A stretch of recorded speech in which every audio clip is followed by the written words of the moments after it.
And is it me? Or did this one just like suddenly get better?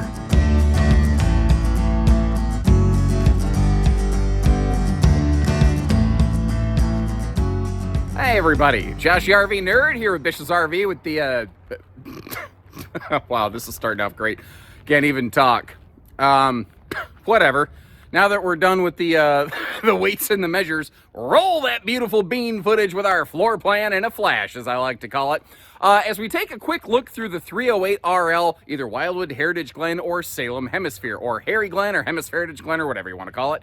A lot of builders make this layout, and a lot of them do all their interesting little things. I will say, Hairy Glens are really starting to capture my attention more and more the last couple of years. One of the first things that really turns my head on this is the fact that almost like a motorhome, this actually has a fiberglass roof cap, not a like rubberized or TPO or PVC roof skin. It's actually a textured fiberglass up there, which I'm not aware of a whole lot of towable RVs, especially in the common travel trailer size and category, doing that. We have opposing living room super slides that are, they're getting away from the toe stubbers, which I think is really cool.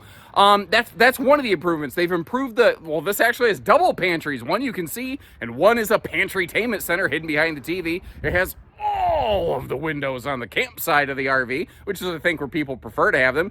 Dual awnings, power stabilizers, enclosed heated forced air heated and tank heaters belly with radiant barrier, receiver hitch on the back with stinky slinky sewer tube. Up front we are set and ready for a washer dryer, but I love what they did in the front closet. They gave it a little cutaway alcove, so instead of being super duper deep, because they actually maintained a full pass through, they gave you a little cutaway where you can actually walk into the closet and grab and reach everything in it. It's these little tweaks and details that they're doing that I think are really smart. And it's got a couple hitches in its giddy up. I'm going to share some good with some bad as we go, but let me know what you think about this one, because I think that this is a brand that is really starting to punch through the mix and on their way up. And it's not that there's necessarily anything like earth-shatteringly original with the floor plan in general. This is the prototypical floor plan I refer to as a flat deck fifth wheel. We have opposing super slides. And by the way, all the slides in this, so the living room slide, the kitchen slide, the bedroom slide, they are all rack and pinion. They are using no cable slides, no Schwintex, no anything else. These are all heavy-duty rack and pinion slides. And it's not that they can't fail or something like that. It's just that, generally speaking, they've got a much better service record. And I think that folks who have owned different kinds of RVs with different slide systems, do me a favor. Chime in and just share your experiences, and I'd love to kind of share that with the class. Now, like I said, rack and pinion slides on both sides, which opens up the opportunity for floor flush slides. Now, right now, they're using that marine woven stuff on the slide flooring. Basically, it's carpetless. Technically, that does still meet the definition of carpet, but I think it's not carpet. People get the idea. I won't be surprised if for the next generation of updates, they actually adopt like the same linoleum through the slide floor that they have in the main floor. Now we're looking at a single 15,000 BTU air conditioner. 50 amp on these. Second air is optional, but I could not imagine having a big triple slide like this without the second air. Thankfully, you will find that we do tend to equip that on most of the copies of this model that we have here. They have adopted the square flow windows. They were one of the early adopters here, which I think they look cool. They get rid of those boxy valances and lambrequins that plague a lot of RVs, so it just generally cleans up the look. And like around the dining table, you don't have that boxy thing either clipping on the chairs or getting caught. Oh, something else I noticed. RVs used to always do this with free-floating chairs, and I don't see it as often anymore. It's what I call the little sew-in seats, a little bit of storage right in the butt, effectively, a little mini junk in the trunk system, and they've also gone to a no-knee knocker freestanding table and chairs, which is, again, as a long-legged idiot who's clumsy, something I certainly prefer. Now, if you notice, they've got just max viewing, airflow windows everywhere. The entry door is prepped for a shade. It doesn't include one, but if that's the only thing you need to take one of these home, I'm sure we can work something out. It's not that big a deal. I like how they went with the white accent lights above the slides, which are on their own separate switch. You can turn that off. And even though it's the same lighting they've basically always had, they put a little trim ring around it, and it just dresses it up nicely. And what I like is the consistency with which they do that, through various areas of the RV. Now, you may have noticed that theater seat, that is a population controller. It is not cuddle compliant. Ooh, hold on. Wait a minute. Wait a minute, Sally. Name that reference. Anybody understand that reference? If so, you're my kind of degenerate. Anyway, accent lighting under the slide. We are no floor vents. We're very pet friendly in that way. A couple other little details here I noticed. Let's tell you what, let's focus in on the rear wall. We'll work our way around. It is not the widest sofa, so it's a 2 adult butt sitter. It's not a lay down napping couch kind of sofa, but it has bigger side stands as a result in this 8-foot wide RV. But look at the location of the outlets. They're giving us household and USB outlets at what I think is the optimal location for them in an RV like this. The ceiling, if you notice the wood above those cabinet doors, the ceiling actually does have a little bit of a barrel to it. So it's a 6.5-foot sidewall, but it actually does barrel up a couple inches. Now, if I sit down here, you can see that this is an easy viewing entertainment center. And the TV looks a little bit of kitty wampus right now because I actually have it tilted out just slightly. That's my fault. But you're straight across from the electric heat and bunion burning Tootsie Toaster down there with a little handy appliance shelf. And I always laugh about this, like, hidden storage. Can you find the storage? And then they're like, hidden pantry travel lock. Well, pardon me, not exactly hidden if you give me indicators to it, but this is something I actually like. When you're at your destination, this whole thing is just on like a little magnet. But if you notice, like, I can't pull it open. It has like a deadbolt lock in here that will keep it very, very secure in transit. So you don't have to worry about that sucker flying around. What I would do is I would put a sticker by your slide button before you leave that says pantry, ? Make sure you've checked on that before you leave. And I love asymmetrical islands. You'll notice as we go through this RV, if I was looking for a big triple slide trailer like this, it checks a lot of the boxes I'm looking for. We have easy reach appliance outlets, by the sofa. Look all around the kitchen. Look where the outlets are located. They're just above countertop level all over the place. The asymmetrical island means you can actually be doing dishes and have a little bit like a dish strainer or prep space or something over here. It doesn't ruin the potential space. Now, some folks, especially left-handed folks, you'll probably not love this as much. They did not go with a symmetry kitchen design around the stove.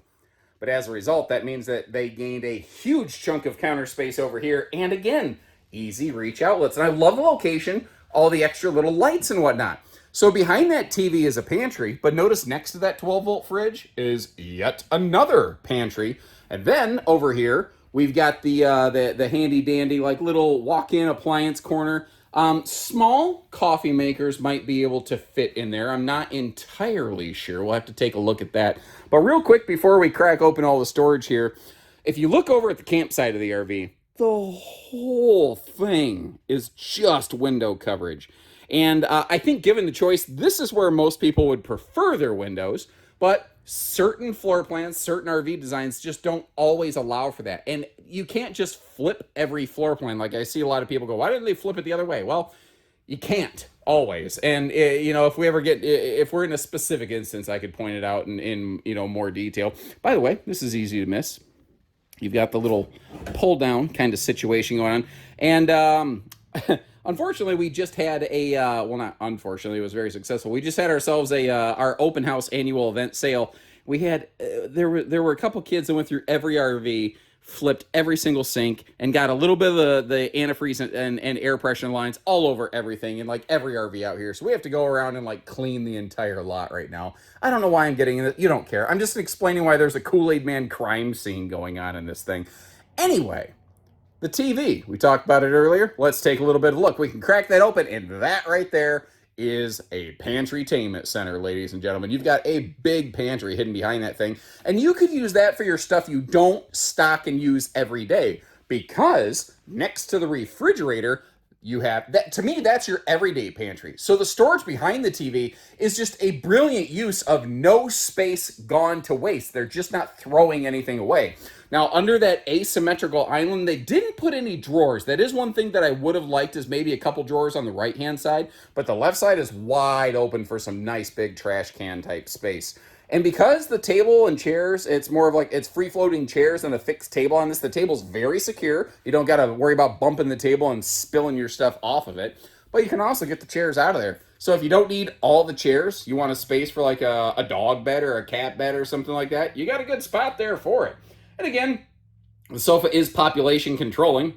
You could change that aftermarket, but you could change that for something else if you were so inclined. Something else I really noticed here is how the storage above the rear sofa, that hide-to-bed sofa, it actually was, the doors were self-supporting. They were the gravity drop variety, you know, that knuckle bust you on the hand if you're not holding them up there. And it's amazing to me how an RV like this, that is not the highest budget builder of a floor plan like this, is still doing some of those nicer features. Now, they're using thermofoil counters. They're not using solid surface counters. They're not like redonkulous over the top in every single regard. But I think if you really look at this, my personal impression, and this is just my opinion, it's cool if yours is different, is the fact that I think they are really hitting the big features, but being money smart still where they could be. That's my personal impression. Now, the again, we had some foot traffic through the RV recently, so pardon the dirty flooring here. First of all, taking a look at the space that I have around the toilet, it is what I call fairly fluffy friendly. But if we also take note of the fact that you've got a very nice double linen cabinet built into this. Now, my long arms could actually reach the sidewall of the RV, so it wasn't a total elephant enema storage. I could reach the back. You don't have to get one of those little, old people grabber things. What are the names of those things? The thing like with the claw that you see people picking up garbage at the park with. You know what I'm talking about. Anyway, you don't necessarily have to get one of those. And I love the fact that they have doors and they have shelves. Those two things right there, not every brand does. And you look at it, you're like, what do you mean? Big deal. So it has doors and shelves. Well, when you start comparing and contrasting a lot of brands, look at them. They don't always do those things. Now, the ceiling barrel in this was just enough that I can stand in that shower with my hat and shoes being a little over 6 foot tall and not have to worry about my head, bumping into the skylight or anything like that. The medicine cabinet, it's basic. But it does, not like, girl, you basic. No, I just mean it's like normal basic anyway. But it does the job. It gets the job done. The only nitpick I have in this bathroom is the butt napkin roller is way too far from the toilet. So you're going to want to probably get one of those little like toilet paper stands things. Now, a couple things. I don't love the bedroom light switch location. And I hope you appreciate that I'm willing to be a little critical of these things. What? Okay. I'm a little shocked at this. I just got done earlier saying how I can't imagine having one of these without the second air conditioner, and normally we put them on. But here we are without one. Oh, I know what this camper is. We sold out of these. Somebody custom ordered one of these, and they swore up and down they only wanted one air conditioner, and when it came in, they wanted the second air. And, it didn't have it from the factory. Well, we built it how they ordered it. They just didn't like how they ordered it, kind of thing. So that's why this one here is a little bit wonky. So sorry about that. Never mind. Anyway, you may have noticed how that thing was, the bed was kind of doing like a little Undertaker from the WWE sort of routine right there. That's because this is a Versatilt bed. And that's their name for this little power incliner actuator thing. The thing is, the switch is over where I'm standing because it is not like a sleep number bed. It's not a Tempur-Pedic bed where you can sit on the bed and it's not made to carry that extra weight, basically. But this is what's called an Olympic Queen. It's a 66-inch wide by 80-inch long bed. So it's 6 inches wider than a traditional queen. What that means is that you have more space in the bed. Very handy, like if you've got a dog that sleeps with you. Because I don't know how my 14-pound little fluffball dog occupies 3/4 of a king bed, but Lord knows he does. What I'm wondering here, I think the bed base is probably still queen size, but man, it's close. Now, the trick is with a lot of bed slides, you don't really get really good side stands. There's technically little baby phone shelves in there. I don't even know if I'd trust my phone to sit on that thing. But up front here, this is kind of what I was talking about. The front claws on this is incredible. I don't remember it being, maybe it always was like this. I don't know. Maybe I'm having a hard time remembering. But you've got, let me get my hand in here, motion lighting on both sides of it, which is great. Notice the weird location of this power outlet, though. That's because this one is set up to either have a combo washer dryer or side-by-side washer and dryer. And it also has that center cutaway down there, so that you slide the door open, you can actually stand in the middle of the closet and reach everything. And that right there is a little detail that not a lot of brands do. Now, let me actually take a little lay down here across from the bed. You've got a big good morning, how's my campsite looking window, or was that a raccoon or a bear outside my window, or a gas station murder hobo? Okay. Which one would you rather? You hear a bump in the night, guys and gals and hot pockets. You open the window shade. Do you want it to be A, a raccoon, B, a bear, or C, a gas station murder hobo? And let's just assume that for whatever reason, there is no other choice. I don't know. Maybe it's Uncle Gary waking up after he tied one on. I'm not even sure.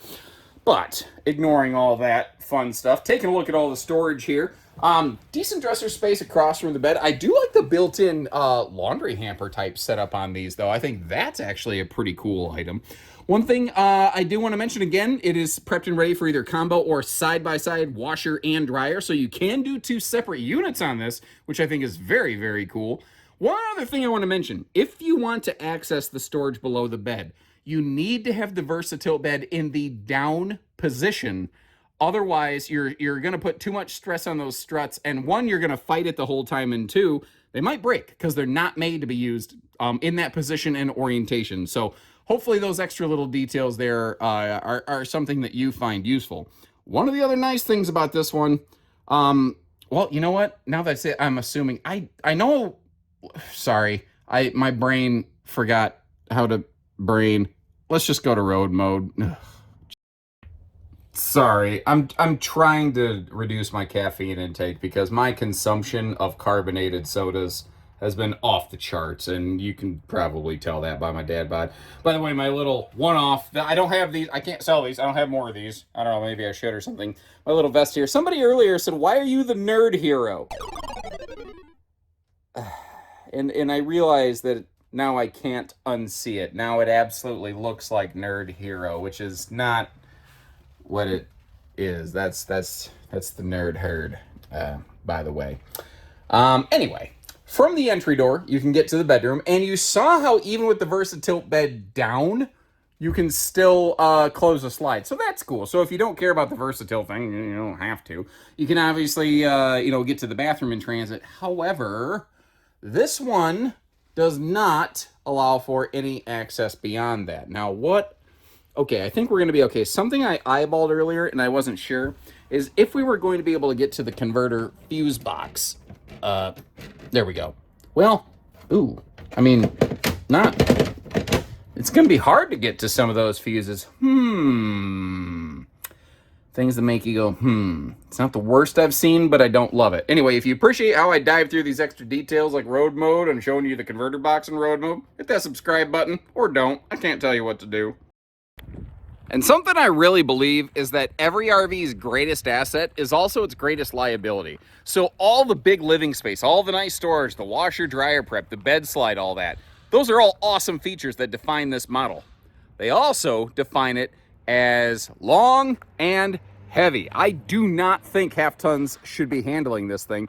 I don't have the hitch weight metric in front of me, but I'm gonna estimate that you're outside of the realm of almost any half ton towability. And frankly, I've seen some very cargo capacity payload insufficient 3/4 tons out there that I think once this thing is fully loaded with cargo and everything, I actually think that it could challenge some 3/4 tons. So you're really going to want to keep an eye out here. Now, obviously, they've gone with the heavily tinted, I call them square flow windows with the bug screens like we talked about inside. We've got the dual power awnings out here, and dead under the middle of this front awning, you've actually got a drunken Uncle leash latch down there. So if you got your four-legged furry friends, or if Uncle Gary ties one on, you can tie them onto the camper so they don't go wandering around the campsite, because there's nothing like finding Uncle Gary and his skivvies over at the neighbor's fire pit. The old gray mare, she ain't what she used to be. And you're like, oh, okay, Gary, time to take your pills. Let's go lay down. Then again, that might be maybe a little more specific to my life. I'm not sure. But what I do like, we've got the magnet holdbacks for the baggage doors here, slam latches, and the fact that they are maintaining a full front pass-through under that big closet. Because this right here is something that a lot of manufacturers do not do. When you have an east-west bed slide travel trailer in the front of an RV with a big fifth wheel sized front closet, a lot of times you do not get a pass-through like that. Instead, all you get is that little pocket of storage that you see under the bed over there, mounted right on the slide. Hopefully I left that unlocked. I can't remember. So they're really staying focused on both inside and outside storage, which I think is great.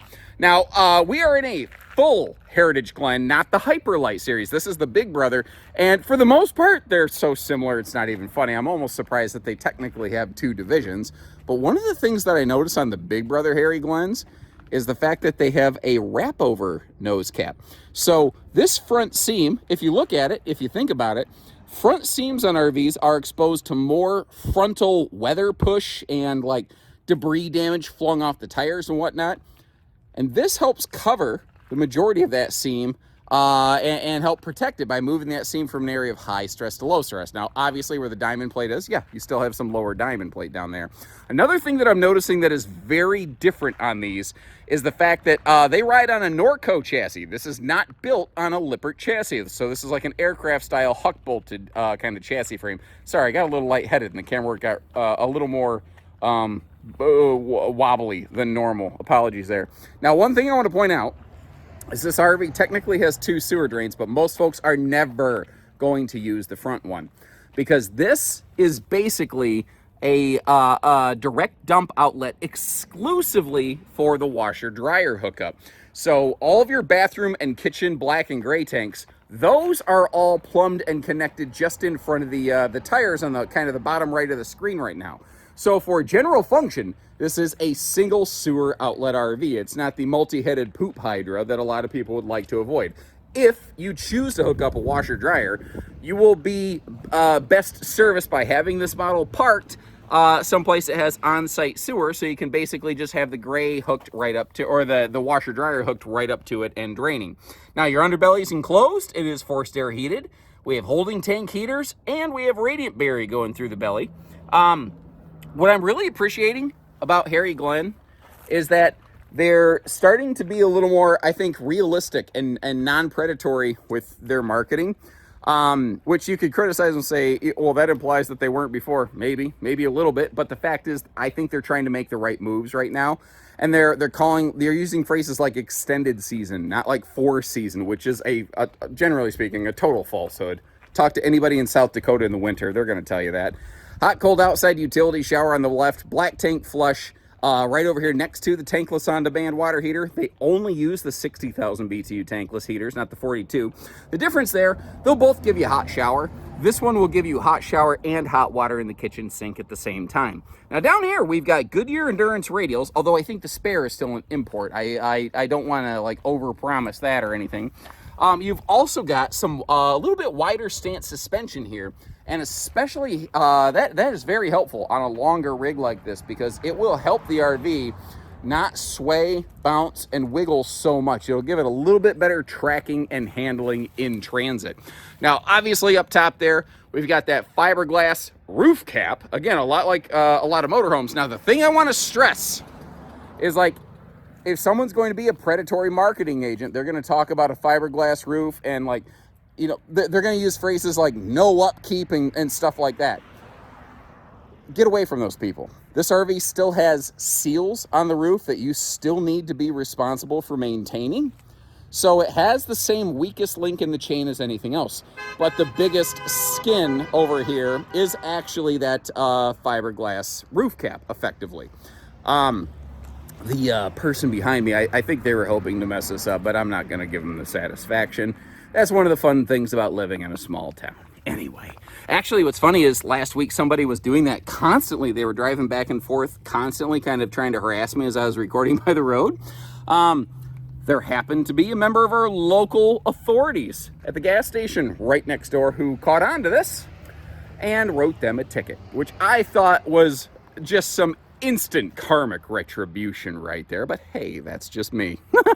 And as you can see, we are prepped and ready for a roof ladder. These don't actually include a ladder from the factory. That's one of the, there's two things I would personally like to change on this RV. One is including a ladder. I like them better built onto the RV myself. Everyone's got a different opinion. That's just mine. And that's okay if yours is different. I don't care. The other thing is the tan exterior skin. I just feel like it's run its course. It's not that they did a bad job of it. It's just been this way for a while. And I'd like to see probably like a white base coat. Now, I know every RV out there is like white, black, gray.